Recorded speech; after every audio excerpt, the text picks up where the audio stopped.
What is going on, guys? In today's video I will show you the best Shockwave warrior build in Path of Exile 2. So in this guide I will give you a quick overview of the setup. Then I will explain what skill gems and upgrades should you focus on. Then as well we'll see what is the best gear and how to get it for both the mid game and end game. And then finally we will go over the passive tree, attributes, your skill rotations, and even what Atlas passive should you use. So we would be able to get the highest damage possible and much more. If you are looking for this build on the website, then click my link in this video description or the pinned comment. This setup's main focus is to run and press from 1 to 2 skills and then target big enemy groups to then weaken them and explode. One of the most powerful skills that we have in our arsenal is the Shockwave Totem, and as you can see from the gameplay, we are just running into the enemies and one-shotting them without even trying. Also, our Ancestral Warrior Totem and the Scavenge Plating makes the most out of this by effectively extending the damage of this hit many times over, in order to kill big targets like the bosses or tanky rare monsters. Of course, like most melee builds, the armor explosion was nerfed, but our particular setup wasn't impacted as much as other melee builds, so currently this is by far one of the best warrior builds in the game.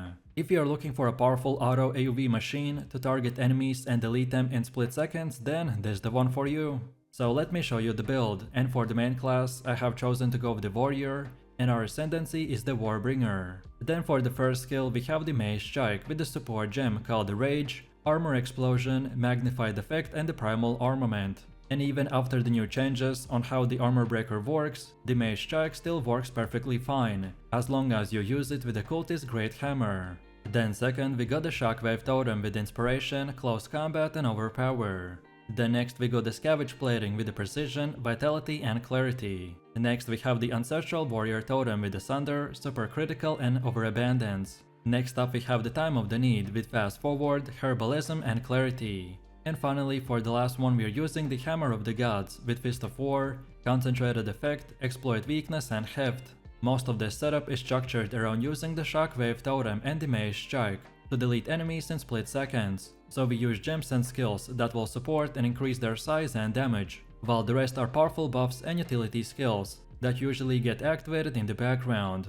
And as our build is already super broken, so we don't have to use more than these 6 active skill gems. Next we also have a leveling build, in case if you're starting your journey from level 0, and you just want to use it up until about level 25, where you should start getting our most important skills. So first off we are using the Rolling Slam with the support gem called the Rage and Overpower. And then next we have the Bone Shatter with just the magnified effect. This is your basic setup until you get our build's 2 most important skills. In the early stages of progression we are just using the Rolling Slam and the Bone Shatter as our main ability combo, as they are very powerful, especially at the beginning. Next up we have our passive tree, and if you are interested in a full in-depth guide on how it works, then check out my beginner guide. So let's take a look at our setup, and we want to start at this melee damage node, and then go like this until we get all of these 4. So brutal, smash, sturdy metal, and relentless. Then next up we want to go to this top right side like this, and then go to the left until we get this whole thing, so Ancestral Reach and the supportive ancestors. Next we circle back a little, and this time keep going until we reach the devastation node. Then next up we keep going and take the right side, and then keep going more until we get both of these, so carving earth and hardened wood. Then now keep moving forwards until the end, and from here we want to get both of these totem nodes. Which side you choose first doesn't really matter as long as you get both of them. And then finally from this point and onwards you can unlock the rest of the nodes in whatever order you prefer.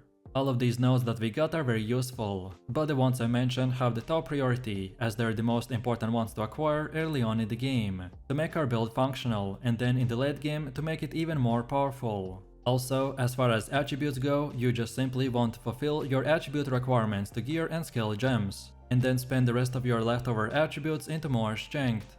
And then now let's go all the way to the middle again, and for our ascendancy build this is what we have. So at the beginning you want to unlock the Anvil's Weight, then second get the Imploding Impacts, then third we want the Answered Call, and then finally for the fourth option go with the Wooden Wall. In PoE 2 earning skill points take a lot of hard work, so it will be very smart not to spend your points recklessly. Of course you can refund your passive points later, but only at a cost, so following a specific setup is extremely useful. If you are following this build, then make sure to not to deviate from it, as some of the decisions that I made might not make sense at first, but is going to pay off later. So feel free to use the exact same path as I have right here. And don't forget to check this video's description to find the link for this website, and this should make it easier for you to follow the tree. Next up we have our Atlas passives, and the general idea behind this is to aim for bonus stats that spawn a lot of grouped up monsters, such as in expeditions or in rituals. Our warrior build is also great at single target DPS, so we can also spend a bit points into farming boss maps or essences. So when we start, we want to first of all get to this bottom right side like this. Then from here we want to go until we get all the way to this keystone called the Deadly Evolution.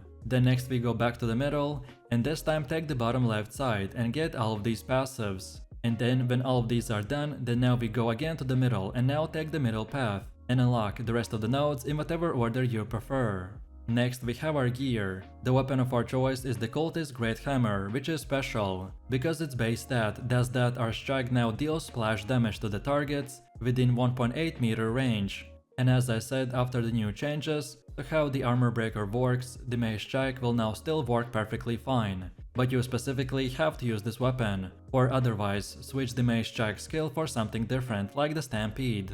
And then for bonus stats we want increased physical damage, more armor, and more levels of all melee skills. Then for the helmet we have the Warrior Great Helm with armor. And for more we want max life, more accuracy, more intelligence, and fire resistance. Then for chest we have the advanced full plate with armor. And for more we need max life, armor, and cold resistance. Then for the belt we have the Rawhide belt with 20% quicker flask recovery. And for bonus stats we want max life, more armor, and +2 to charm slots. Then for gloves we got the Interested gloves with energy shield. And for more we need max life, max mana, and more levels to all melee skills. Then for boots we are using the advanced bronze greaves with armor. And for more we for sure want increased movement speed, and then also max life and resistances like cold and fire. Then for our first ring we got the ruby ring with fire resistance. And for more we'd want add physical damage, more intelligence, and lightning resistance. While on the second one we have the topaz ring with lightning resistance. And for more we need max life, max mana, more strength, and chaos resistance. And then finally for the amulet we got the crimson amulet with life regen per second.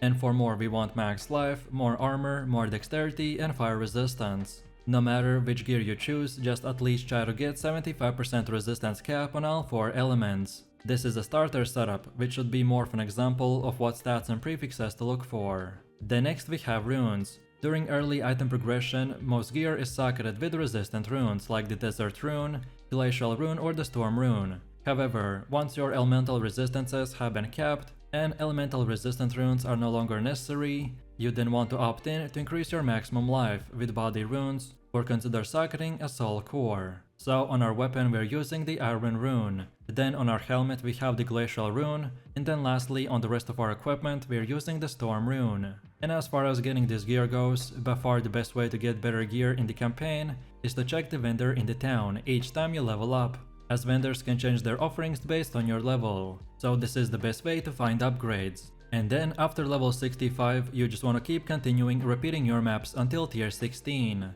And again, for more in-depth tutorial, check out my gearing guide video.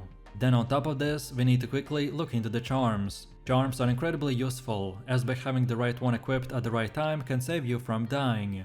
If you are struggling with certain bosses, then look into what damage type they are using, and then use that specific charm to increase your resistance. For me personally, I like to use the Amethyst charm for chaos damage, then the Ruby charm for fire damage, and finally Sapphire charm for cold damage. But as I said, which one you choose will entirely depend on the enemies that you are fighting, so feel free to experiment and mix and match. And now finally, let's quickly take a look at how this build will work.